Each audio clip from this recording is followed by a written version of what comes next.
September 5 marks the anniversary of the founding of Iran's most enduring and best organized opposition movement, the People's Mojahedin Organization of Iran, PMOI, also known as the Mojahedin-e Khalq or the MEK.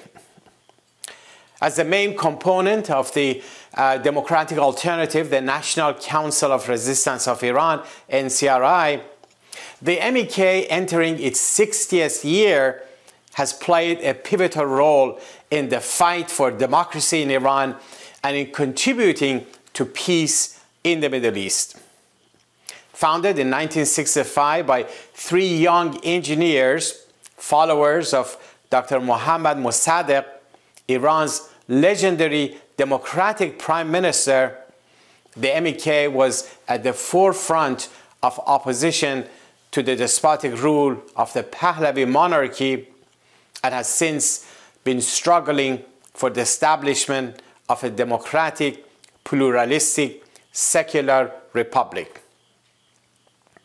Hundreds of its members and supporters were arrested and tortured, and many, including all its founders, were later executed by the Shah's notorious secret police, the SAVAK. The sole survivor of the MEK leadership was Mr. Massoud Rajavi, whose death sentence was commuted to life imprisonment as a result of his brother's international campaign in France and Switzerland, and was released from prison just days before the Shah's fall in 1979.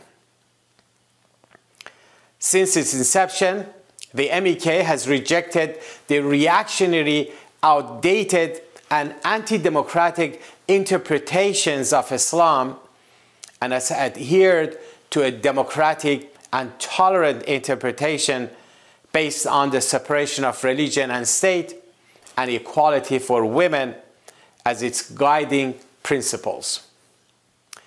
The organization is committed to freedom of religion, thought, press, and association, a free market economy, peace in the Middle East, and the principles of the Universal Declaration of Human Rights. It opposes Sharia law and the death penalty. Women have played a significant role in the MEK's leadership over the past 40 years.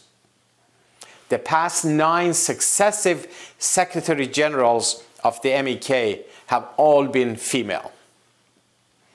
The MEK has for decades viewed Islamic fundamentalism and the mullahs ruling Iran as a global threat.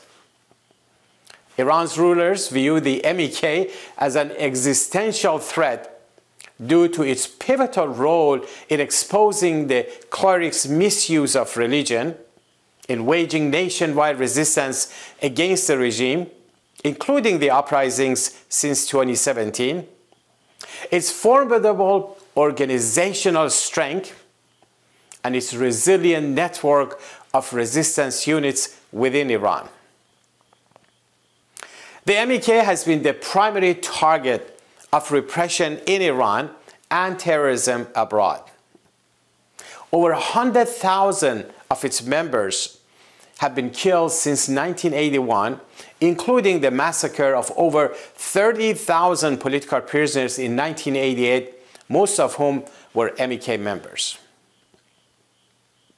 After having failed to eliminate the MEK through executions and terrorism, Tehran waged an international effort to have the MEK designated as a terrorist organization.